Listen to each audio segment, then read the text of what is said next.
that's where it's headed. The more popular it becomes, the more people are going to start to have it purchased at the dealership. And for ease, guys, too, you know, one of the things, and we think we are the avatar for you shops, like Josh and I really are.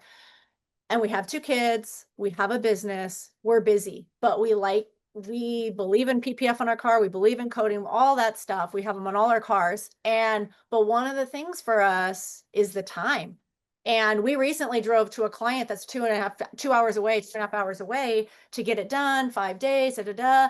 And it's like, yes, we were going to go. If he wasn't our client, we wouldn't have done that. And so if we know we can get the same thing as good and we can minimize the amount of time we have to put in, all day we're going to do it. I mean, people have their groceries delivered. They're not even picking out their own fruits and veggies anymore. So you have to make things convenient for people, because convenience is just right here, right here, right here. And that's what a dealership does. And so, not saying that everybody should go with dealerships, but I think this comes the down to, go ahead. dealerships have the opportunity to give out loaner cars, where for me here, we looked at loaner cars, and we wouldn't be able to get insurance for these loaner cars. There was a way around it, but it just became too much of a hassle, too much of a headache. If you have a dealership account, so when we get these Ineos ones in for the roofs or a full body wrap, and I've had to have one come back, and they just put them in a loaner car, and we fix the problem with the roof, and so it's convenient for the customer. And you, just like, Well, it's at the end of the day, I don't want cars to come back. I want the customer to come back, but I don't, I just had a meeting with my guys this morning. I said, I don't, it may be convenient for you to redo something because the customer comes here, but look at it from the customer's perspective. They don't want to drive all the way back over here to have you fix a quarter window on a car because the tint doesn't look right, or there's a light gap, or you missed this, or you forgot to put this back in their car. So yeah. But in a sense, you don't have to deal with the customer. I mean, other than them, they're dropping the car and stuff. The dealership handles that too, so that you just weigh out the pros and the cons of it. But I think a big takeaway is, Ron, you said, I was against it and now I'm doing it. And the only thing constant is change. And in this game of business, it's mindset. I mean, yes, it's numbers. Yes, it's marketing. Yes, it's that. But your mind's not right. You're not adaptable. It's just a matter of time before things aren't working for you. Like, hard truth wise, right? And we just had a culture meeting with our team and we told them the same things. Like, these are the values we need to see in every single one of you. And one of them is adaptability, because what worked yesterday may not work tomorrow. And here we are representing all of you on this call, plus ones that aren't on this call. And what are we going to do about it? Well, that's not what it was yesterday. Who cares? Move. So in your business, be open, don't have shiny object syndrome, but be open to what you need to do to switch things up for you, to bring in that business, to adapt with what consumer behavior is, and where you can still maximize cash flow, profitability in your business. Yeah. And then I'll just speak to that too, real quick. Just Jamie and Ron, both of you, with time is so valuable for people. Promo that he was running, and it wasn't about the cost, it was about the time to deliver and the quick turnaround. Time is money. Time is money, and that quick turnaround was such a selling point, and it performed amazing for him. So be mindful of that. Like you said, Ron, people don't want to come back. I mean, business is a team sport. You guys all doing your part, from sales to follow through to the experience on the back end when they're done. That whole experience is part of their satisfaction or not. Yeah, you might have done an awesome install. The salesperson might have killed it, but the fact that they have to come back maybe once, twice, they're kind of over it at that point, and it's not as sexy as it was when they first left. So yeah, give them a reason to be happy forever, and just cross your T's and dot your I's. Mike and Treat, I know you guys are on here. Do you guys have dealership accounts too, like Ron? Mike, I know you've got like cool flyers that you've had in the past. Do you guys actively try to seek out dealerships as well? I use back in the days, I used to be in charge of setting up dealership account. And then I gave up on it, but we still had like 2 dealership we deal with, and one used to be Audi, and then the other one we still deal with a BMW. What happened with the BMW and the Audi dealership? I mean, we have dealership account right now, but then the BMW dealership I had since 2008. I set up the whole program. I go in there, kept going in there. But then, you know, you want to show them a P&L of how much they can make. Mhm. Like, just say BMW sell around 200 and something cars. You tell them, look, if you do 200 and something, you always take like a quarter because some don't preload. And you be like, look, if you do 25%, this is how much you make.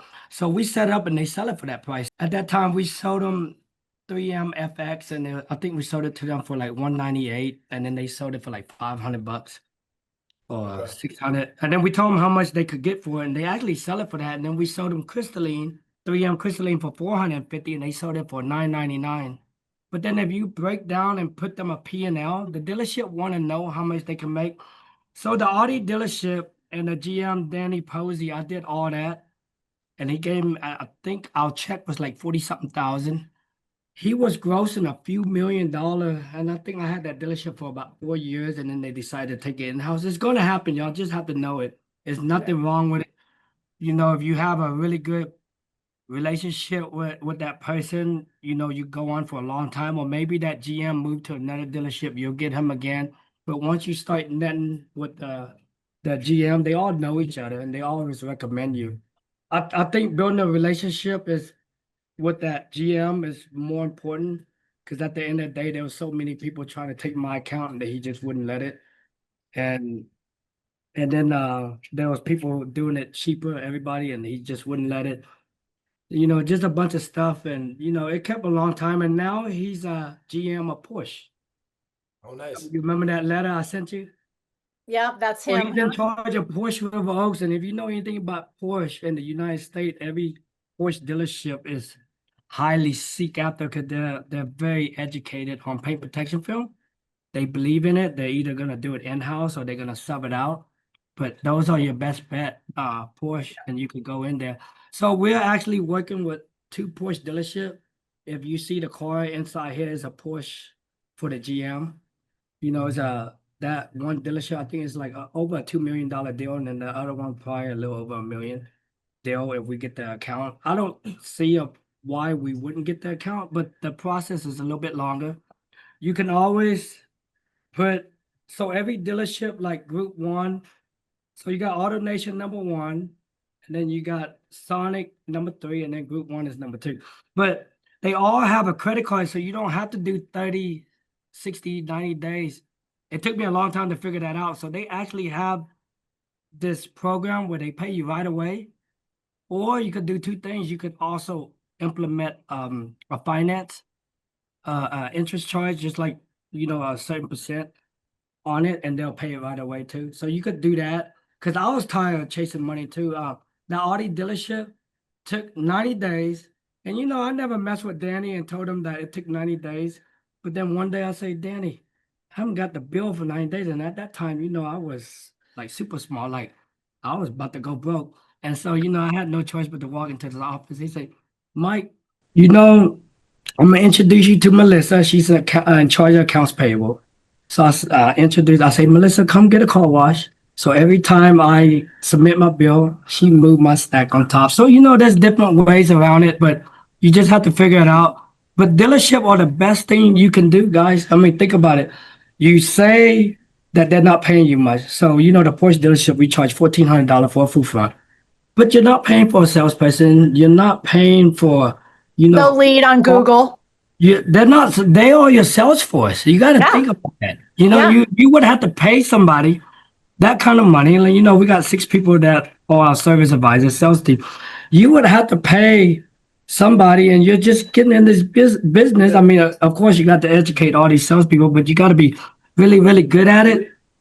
And you always have, these are babies, so you got to take care of them. You know, you got to come in and visit them, give them some gifts, you know, take them out. So we have a stack of Wash their car. gift card that we buy every December, and you know, everybody get about $100, $200, and you know, you just do that random time, you know, just like how you do everything in life. The dealership is the same thing as construction company. Like, you know, we got a flat glass company, so you gotta take them out to the game. You gotta do all this stuff. They have to always keep on remembering you, because there's gonna They be have to another trust time. you, Mike. They Yeah. trust you. You guys hear what he's saying? He builds But trust with them. there's always going to be another guy that's going to try to take the business from you. But once you build a relationship with somebody, they would never allow that. They're gonna be like, "Man, Mike is my guy, and we're gonna keep on doing it. I know you're gonna do it $500 cheaper than Mike, but we've been with Mike. We never had a problem with Mike." And but he's not gonna tell him, Mike, give me the baseball ticket. Mike, take me out to lunch. Mike, buy me present. I bought a sales manager of Rolex one time. Like just that's the way we did it. But I mean, he did spend like a good, I don't know, 40 something $1,000 with us a month. And we kind of make half of that is ours. But yeah. And that's what's going to happen. And you guys, everything Mike said, that's what we look to be as your marketing partner. We know people are hitting you up. We know people are giving you audits. We know there's other marketing companies out there. And just like we tell our team, what makes us different is we look at it as a partner, and we're here for you. We may not buy you a Rolex though, but we're here for you. And we hope we've built that trust with you. And if we haven't, that is what we want to earn, because I wake up in the middle of the night if there's high CPLs, if a client's not happy. And so does every single one of our team members, because we only hire that way or they don't make the cut. So I just want to say that, because it's trust and it's building that. So even though another marketing company comes in $500 cheaper, $1,000 cheaper, you guys are loyal to us and we're loyal to you. Yeah, guys. I want to add something real quick to the dealership aspect. So if somebody is in here and they don't have dealership work and they're thinking about going in, I don't know how other film suppliers are, but I know that XPEL will actively backdoor. I just recently had a customer, not a customer, but a friend in Florida with a shop, and he was working with the dealership division of the film company, and they backdoored him and took it away before he even had a chance to lay one piece of film on there. And when he called them out on it, they said, well, it's just business. That was your film supplier backdooring it, taking that and making it a commercial account for the film supplier. So just be cautious. If you can do it all on your own, do it on your own. Don't try to bring in some sales rep to help you land an account or anything like that. Just sell yourself. Don't rely on your film company to sell a job for you. Mike's used XPEL and 3M and Suntech and Lumar, and now he's got Ultrafit, and look how successful he is. It's not about the film; it's about the person and the person, the culture, and the product that you deliver. So, 100%. Triad, I saw you coming unmuted. You got something? Yeah, just a quick thing about dealerships. One thing that works for us, and I don't know if it's going to work for everybody else, is that, for example, we work with a Cadillac dealership. We get 100% retail. I won't do a car without getting paid 100% retail, but exactly like Mike said, show them the P&Ls, show them what they can make off it. But what we do is, for example, a Cadillac Blackwing. They couldn't sell this Blackwing for 2 months, and I offered, hey, let's do this. Let's do it matte black. If it sells, you guys pay me. If it doesn't sell, you don't pay me. We do it to Escalades. We'll do a matte black Escalade. They put it on the showroom floors. I don't get paid until the truck sells. If the truck doesn't sell, they go in an auction. I lose money. Can you guys afford to do that? I don't know, but we've done this. We do this all the time, and we have not lost any money doing this yet, because the matte black on the Escalade, it sells every single time. A matte black on a Blackwing that they couldn't sell sells every single time. 10 minutes. Yeah. So sometimes you just have to gamble a little bit, and see if they're willing to do it, but that works for us.